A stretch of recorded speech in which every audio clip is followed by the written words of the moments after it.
भारत में एक ऐसा नाम है जो 3 दशक तक पूरे देश को डराता रहा।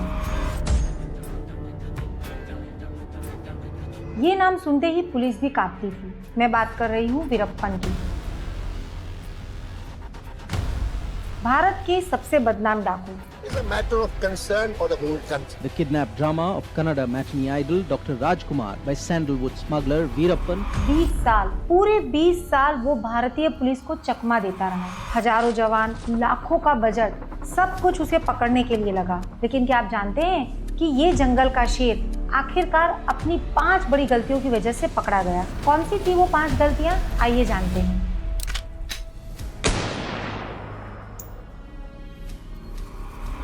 इमेजिन कीजिए, एक फरार डाकू जो 30 सालों से फोन को बुरी तरह छिपा रहा है, अचानक उसे एक बिल्कुल अलग आइडिया आता है। वो एक फोटोग्राफर को हायर करता है, अपने सभी साथियों के साथ फॉर्मल फोटोग्राफ्स खिंचवाता है और फिर उन फोटोज को पब्लिक करवा देता है। पर ऐसा वीरप्पन ने आखिर क्यों किया? वीरप्पन के दिमाग में एक ही बात थी, अपनी लेगेसी बनाना। उसे लगता था कि ये तस्वीर उसकी शक्ति का प्रमाण होंगी, लेकिन उसे नहीं पता था कि वे अपनी ही कब्र खोद रहा है। यहीं से एसटीएफ की चतुराई शुरू होती है। जब एसपी मोहन नवाज को इन फोटोग्राफ की जानकारी मिली तो उन्होंने एक ऐसी प्लानिंग बनाई जिसे वीरप्पन भी कभी समझ नहीं सकता था। उन्होंने फेशियल रिकग्निशन का उपयोग करके हर एक साथी को आइडेंटिफाई किया। फिर उन्होंने सभी परिवारों को 24 घंटे निगरानी में रख दिया। ये एक जाल था जो तस्वीरों से शुरू हुआ था और जो वीरप्पन की पहली गलती थी।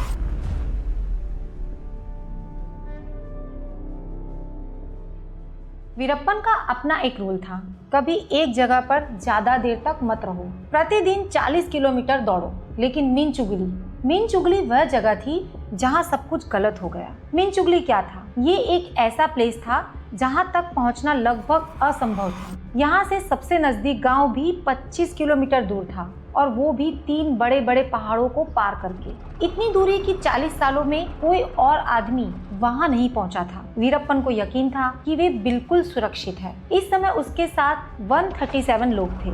लेकिन तभी एसपी मोहन नवाज अपनी टीम के साथ डीप फॉरेस्ट में पेट्रोल कर रहे थे। अचानक उन्हें दिखा मानवमल। हाँ, बस यही छोटी सी चीज पूरा खेल बदल गई। नवाज ने अपनी बुद्धि लगाई।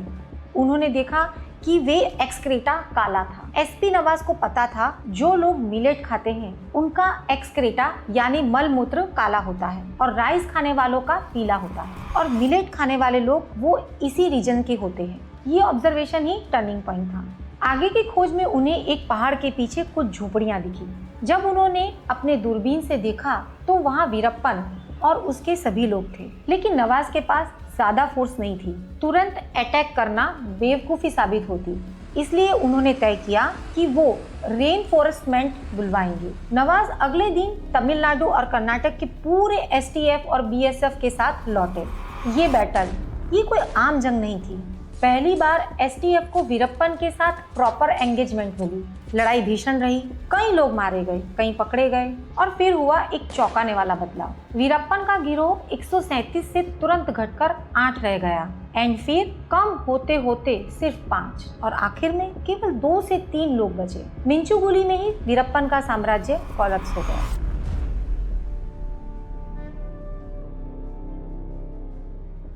जब तक वीरप्पन जंगल में था वो लगभग अमर लग रहा था, लेकिन उम्र और बीमारियां वो चीजें हैं जो किसी को भी तोड़ सकती हैं। 2000 के दशक में जब मिंचुगुली की लड़ाई हुई तब वीरप्पन लगभग 50 का था और उसका शरीर टूट रहा था। 3 बीमारियां थी जो उसे परेशान कर रही थी। पहली कैटरेक्ट यानी मोतियाबिंद। उसकी दृष्टि लगातार कमजोर हो रही थी।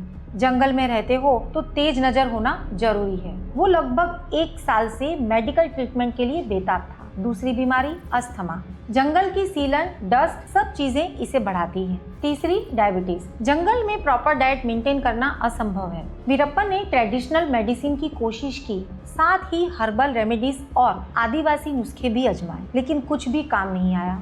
उसे रियलिटी का सामना करना पड़ा, यानी उसे ये पता चल गया था कि उसे मॉडर्न मेडिकल ट्रीटमेंट की जरूरत है। 2000 में जब वीरप्पन ने डॉक्टर राजकुमार को किडनैप किया उस समय एक डॉक्टर भानु ने नेगोशिएशन के दौरान राजकुमार का ही नहीं बल्कि वीरप्पन का भी ट्रीटमेंट किया। उसके घाव को ठीक किया, अस्थमा को ट्रीट किया। वीरप्पन ने अपनी फेमस हैंडलबार मूछें भी ट्रिम कर दी ताकि कोई उसे पहचान ना ले। लेकिन ये टेम्पररी रिलीफ था। असली सर्जरी के लिए उसे हॉस्पिटल ही जाना था और यहीं से एसटीएफ को अपनी अपॉर्चुनिटी मिली। उन्होंने सभी हॉस्पिटल्स में अलर्ट रख दिया, बॉर्डर एरियाज के मेडिकल सेंटर्स में निगरानी रखवा दी। हर इंफॉर्मेंट को निर्देश दिया कि अगर कोई सस्पिशियस पर्सन आई सर्जरी के लिए आए तो खबर दो।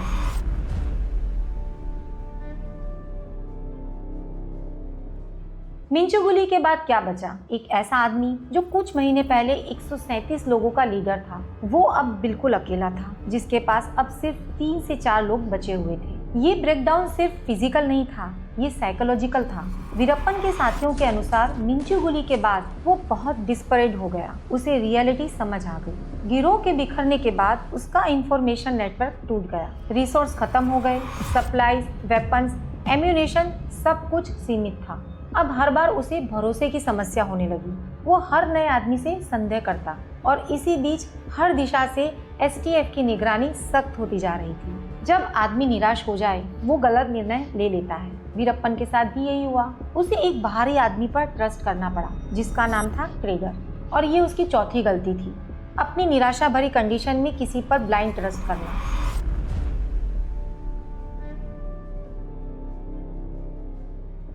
अब आते हैं सबसे खतरनाक और सबसे होशियार खेल पर। 2004 में ट्रेडर ने वीरप्पन को एक मैसेज दिया। मैसेज कुछ इस तरह था, मुझे एक बिजनेसमैन मिला है, वो LTTE से कनेक्टेड है, वो तुम्हें श्रीलंका भेज सकता है, वहाँ तुम्हारी कैटरेक्ट सर्जरी हो जाएगी और LTTE से वेपन्स भी मिल जाएंगे। वीरप्पन के लिए ये एक ड्रीम ऑफर था, लेकिन ये बिजनेसमैन मिस्टर एक्स असलियत में कौन था? ट्रेडर जब मिस्टर एक्स के पास गया तो ट्विस्ट आ गया। मिस्टर एक्स को अपने LTT लिंक्स के बारे में पता था, लेकिन जब STF ने उसे बताया कि हम या तो तुम्हारे LTT लिंक को लीक कर देंगे या हमारी मदद करो, अब ट्रेडर के पास कोई चारा नहीं रह गया।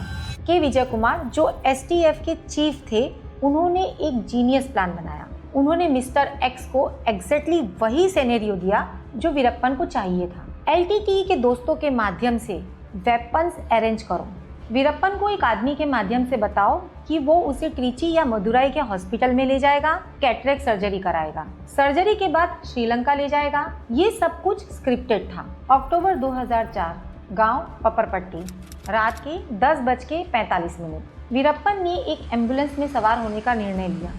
वो एम्बुलेंस असल में एक पुलिस व्हीकल थी और ड्राइवर एक STF ऑफिसर था। 35 आर्म्ड ऑफिसर्स गांव में छिपे हुए थे और पपरपट्टी पहुंचते ही एक साथ चारों तरफ से लाइट्स जली और 35 STF कमांडोज ने उसे घेर लिया। वीरप्पन को शक हुआ, लेकिन तब तक बहुत देर हो चुकी थी। STF ने उसे सरेंडर करने के लिए कहा, लेकिन वीरप्पन ने मना कर दिया। गन फायर शुरू हुई और ये मुठभेड़ 20 मिनट तक चली और इस मुठभेड़ में 3 गोलियां वीरप्पन को लग चुकी थी। 18 अक्टूबर 2004 की रात 11:10 पे भारत के सबसे खतरनाक डाकू की जिंदगी खत्म हो गई। ये कहानी सिर्फ वीरप्पन की नहीं है, ये एक साइकोलॉजिकल वॉरफेयर की कहानी है, जहां पेशेंस, इंटेलिजेंस, साइकोलॉजी और परफेक्ट टाइमिंग सब कुछ मिलाकर कैसे एक विलन को अंत तक पहुंचा सकते हैं।